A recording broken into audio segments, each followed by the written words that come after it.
கரெக்டாக சொல்லுங்கள், கரெக்டாக சொல்லுங்கள். சுகருக்கு முதல் ட்ரீட்மெண்ட் என்னது? முதல் ட்ரீட்மெண்ட் கரெக்டாக சொல்லுங்கள், பேலன்ஸ்டு டயட்டு, சரி தானே? ரெண்டாவது ட்ரீட்மெண்ட் என்னது? உடல் உழைப்பு. மூணாவது ட்ரீட்மெண்ட் என்னது? சொல்லுங்கள், நல்ல தூக்கம். கடைசி ட்ரீட்மெண்ட் என்னது? கடைசி என்னது?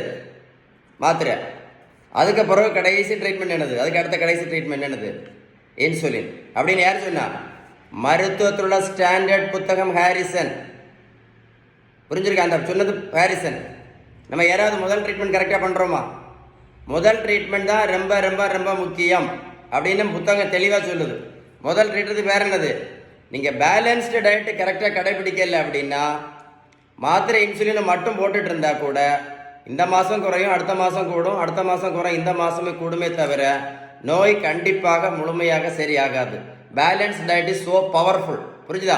உங்களுக்கு பேலன்ஸ்டு டயட்டை பற்றி ஏதாவது சந்தேகம் இருந்தால் கண்டிப்பாக இந்த நம்பரில் கண்டிப்பாக கால் பண்ணி பேசுங்க.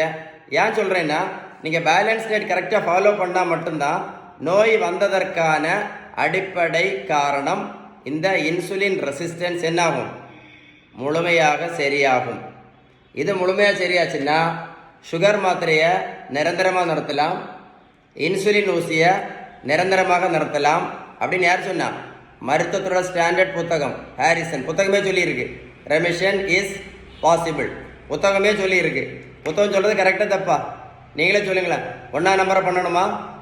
முதல் ட்ரீட்மெண்ட்டை பண்ணணுமா? கடைசி ட்ரீட்மெண்ட்டை பண்ணணுமா? முதல்ல பேலன்ஸை நீங்கள் கடைபிடிக்காமல் எத்தனை வருஷம் நீங்கள் மாத்திரை போட்டாலும் நோய் முழுமையாக சரி ஆகாதுன்னு நான் சொல்லல, இந்த புத்தகம் தெளிவாக சொல்லியிருக்கு. புத்தகம் சொன்ன பிறகு நம்ம கடைபிடிக்கல அப்படின்னா ஒன்றுமே பண்ண முடியாது. இந்த வீடியோ சேவ் பண்ணி வைங்க, ஒரு கூட போட்டு கேளுங்க, கரெக்டாக உங்களுக்கு புரியும். இந்த வீடியோ மறக்காமல் உங்கள் ஃப்ரெண்ட்ஸுக்கு ஷேர் பண்ணி கொடுங்க, நிறைய பேருக்கு யூஸ்ஃபுல்லாக இருக்கும். நீங்கள் நிறைய பேர் என்ன நினைக்கிறாங்க தெரியுமா? வெந்தயம், கருவேப்பிலை, கரிஞ்சீரகம், மாங்காயில, கொய்யாயிலையும் சாப்பிட்டா எல்லாம் கிளியர் ஆயிரும் அப்படின்னு அந்த புத்தகம் தெளிவாக சொல்லவே இல்லை. புத்தகமே பேலன்ஸ் டயட்டு தான் சொல்லுது. கரெக்ட் தானே? ஏதாவது டவுட்ஸ் இருந்தால் கண்டிப்பாக கால் பண்ணி பேசுங்க, ஷேர் பண்ணுங்க. ஓகே.